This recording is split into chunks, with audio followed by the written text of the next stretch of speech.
जरा गौर कीजिए कि पाकिस्तान में इस वक्त 40,66,000 सोलर सार्फिन मौजूद हैं जो मिलकर तकरीबन 3200 मेगावाट बिजली पैदा कर रहे हैं और अंदाजा लगाया जाए तो ये मुल्क के लिए तकरीबन $3 अरब की बचत का जरिया है। लेकिन इन्हीं लोगों को आज रिलीफ देने के बजाय टैक्स लिया जा रहा है और हैरानकुन बात यह है कि इनसे बिजली का मुकम्मल बिल भी लिया जा रहा है। आखिर ये क्या हो रहा है, आइए समझते हैं।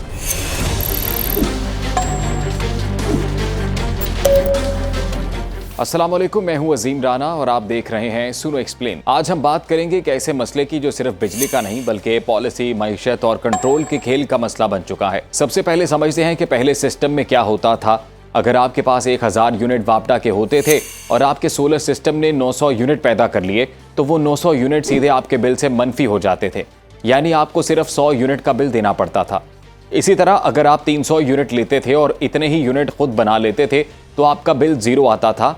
यही था नेट मीटरिंग का असल फायदा कि आप अपनी पैदा की गई बिजली को खुद इस्तेमाल करते थे और इजाफी बिजली हुकूमत को देकर फायदा भी उठा सकते थे। लेकिन अब नया सिस्टम आ चुका है और यही वो जगह है जहां पूरी कहानी बदल जाती है। अगर आप 1000 यूनिट वापडा से लेते हैं और 900 यूनिट सोलर भी बना लेता है तब भी आपको पूरे 1000 यूनिट का बिल अदा करना होगा और सिर्फ यही नहीं, इसी पर टैक्स भी लगेगा, यानी आपने बिजली खुद भी बनाई मगर बिल फिर भी पूरा दिया। और एक बड़ा फर्क, अब अगर आप इजाफी बिजली हुकूमत को देते हैं तो वो आपसे इसे सस्ते रेट पर खरीदती है और जब आप हुकूमत से बिजली लेते हैं तो वो आपको महंगे रेट पर बेचती है। यानी सीधी जबान में आप महंगी बिजली खरीद रहे हैं और सस्ती बेच रहे हैं। यहाँ सवाल पैदा होता है, आखिर हुकूमत ऐसा क्यों कर रही है? इसकी एक बड़ी वजह यह है रेवेन्यू, यानी कि आमदन। पाकिस्तान में बिजली का निज़ाम पहले ही खसारे में है, सर्कुलर डेट बढ़ रहा है और हुकूमत को अपनी आमदन बरकरार रखनी है। अगर लोग बड़ी तादाद में सोलर पर चले जाएं तो वापडा की बिजली की खपत कम हो जाएगी और हुकूमत की आमदन भी कम हो जाएगी। दूसरी वजह डॉलर और इंपोर्ट है। पाकिस्तान में ज्यादातर सोलर पैनल चीन से आते हैं।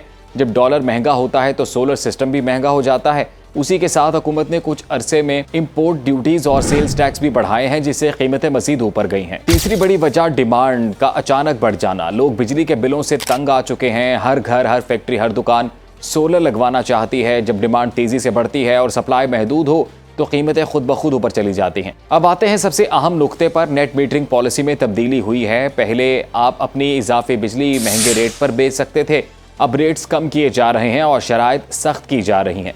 इसका मतलब क्या है? जो लोग पहले सोलर्स लगाने का सोच रहे थे अब वो हिचकिचा रहे हैं क्योंकि वापसी या टर्न ऑन इन्वेस्टमेंट कम हो गई है। अब जरा बड़ी तस्वीर देखें, दुनिया क्या कर रही है। यूरोप सोलर पर सब्सिडी दे रहा है, अमेरिका ग्रीन एनर्जी को फरोग दे रहा है, चीन दुनिया का सबसे सस्ता सोलर बना रहा है और पाकिस्तान, यहाँ पॉलिसी अभी भी गैर वाज़ेह और बदलती हुई है।